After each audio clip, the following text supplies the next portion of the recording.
Okay, let's just dive right in.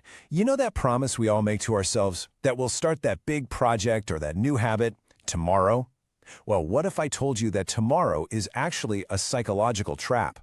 In this explainer, we're going to unpack the real science behind why we procrastinate and, more importantly, discover a super simple mindset shift that can help you finally break the cycle. I mean, this is it, right? This is the universal mantra of putting things off. We've all been there. It could be starting a new workout routine, finally sitting down to write that book, or just, cleaning out the garage. Tomorrow always feels like the perfect day to start. It feels so good to make that plan, doesn't it? But let's be honest, it's a promise we almost never keep. So why? Why does tomorrow never actually show up? I mean, if we have such great intentions, what's stopping us? It turns out this has nothing to do with being lazy or not having enough willpower. Nope. It's all about a really fascinating and kind of weird quirk in how our brains are wired. All right, so let's get to the heart of the problem. Psychologists have discovered something pretty wild. It turns out our brains treat the person we'll be in the future, the us of tomorrow or next week or next year, like a total stranger. Seriously, a completely different person. Yeah, there's a fancy scientific name for it, of course. Temporal self-displacement.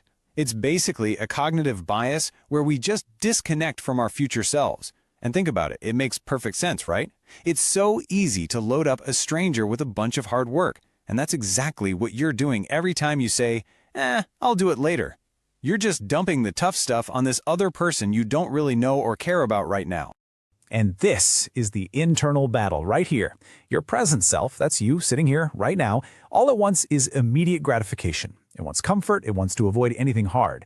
But then we have this fantasy about our future self. We imagine this person is some kind of superhero with unlimited energy and willpower. So the present self gets to kick back and enjoy the reward of not doing the work, while poor old future self gets stuck with all the debt, the deadlines, and the consequences. So this whole disconnect between who we are now and who we'll be later, it leads us directly to the next big piece of this puzzle. It's something called the intention-action gap. And here's the thing. The problem isn't making plans. We are amazing at making plans. We make beautiful to-do lists, we buy the gym membership, we block out time on the calendar. We're great at it. But then there's this huge gap when it comes time to actually do the thing. This visual just says it all, doesn't it? Look at that bar for intentions. It's way up there, just soaring with ambition and dreams.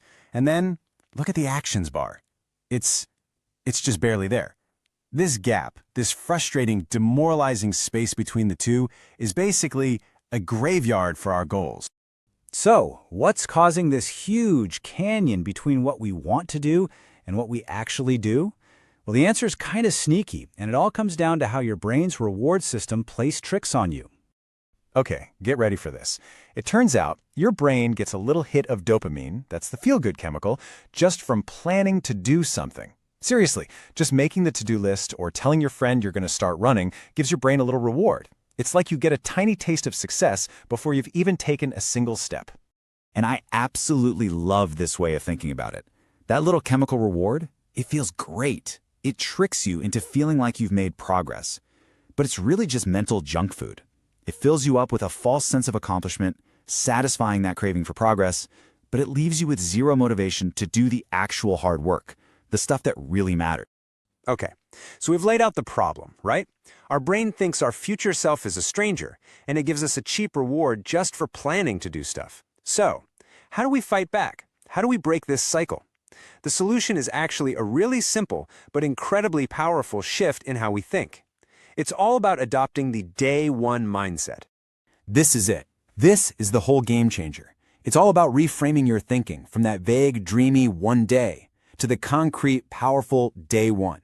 You're literally just changing one word, but it shifts your entire focus from some fuzzy future to right here, right now, to immediate action. So, how do you actually do this? It's simple. 3 steps. First, you reframe the start. The second that one day thought pops into your head, you stop it, and you replace it with, nope, this is day one.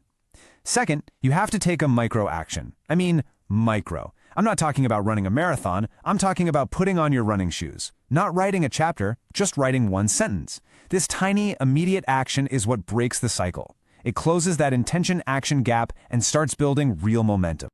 And look, the ultimate goal here is bigger than just getting one thing done. When you start doing this consistently, you're basically resetting the internal clock, the circadian rhythm of your productivity. You're literally retraining your brain to connect goals with doing something now, instead of just planning for some time later.